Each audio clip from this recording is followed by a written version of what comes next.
We're conditioned to take these shutdowns in stride. At least that's what history has taught us. Is this one feeling any different?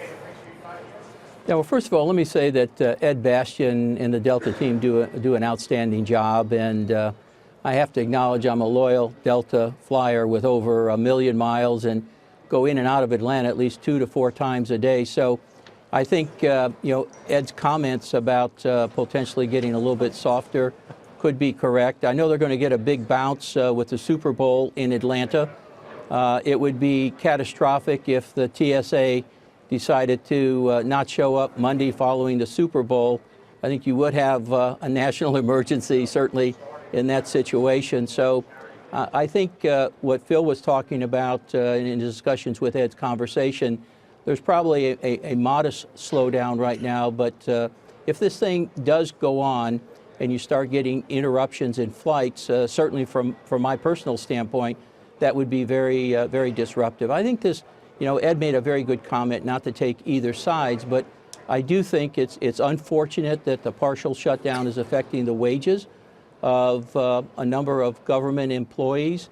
We haven't seen the full impact on corporations yet, certainly some of the smaller ones, but if it persists, I think we will see a negative impact. Unfortunately, another, negative impact on what otherwise would be continuing profit growth for corporate America. Yeah, it goes beyond flights, too. We've talked about small business loans, obviously farm aid. Diamond made some comments about the IPO window. It could be problematic if the SEC doesn't open that once again in the weeks and months to come. I wonder what about CapEx planning? How is that affected this early in the year by something like this?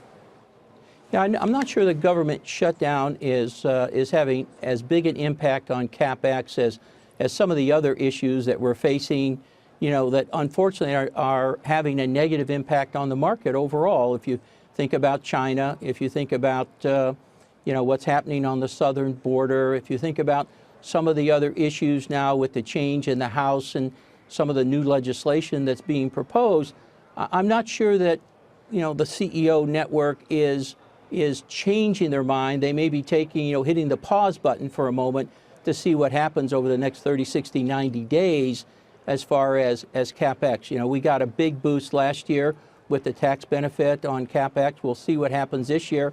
I don't think we are getting a lot of knee-jerk reactions just yet, Carl, but I think it might, if it persists, I think we could see that impact. Unfortunately, we had a robust 2018.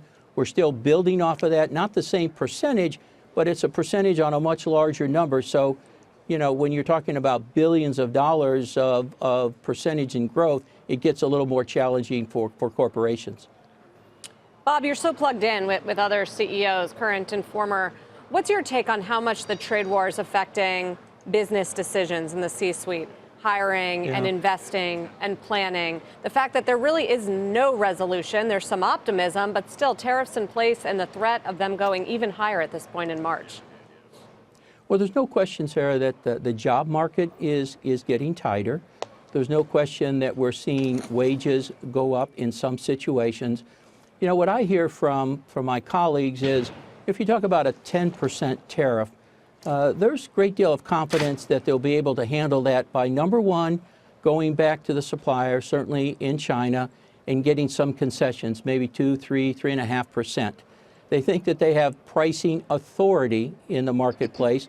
They'll get another 2, 3. We've seen some corporations already announce pricing for 2019, and then they're talking about productivity.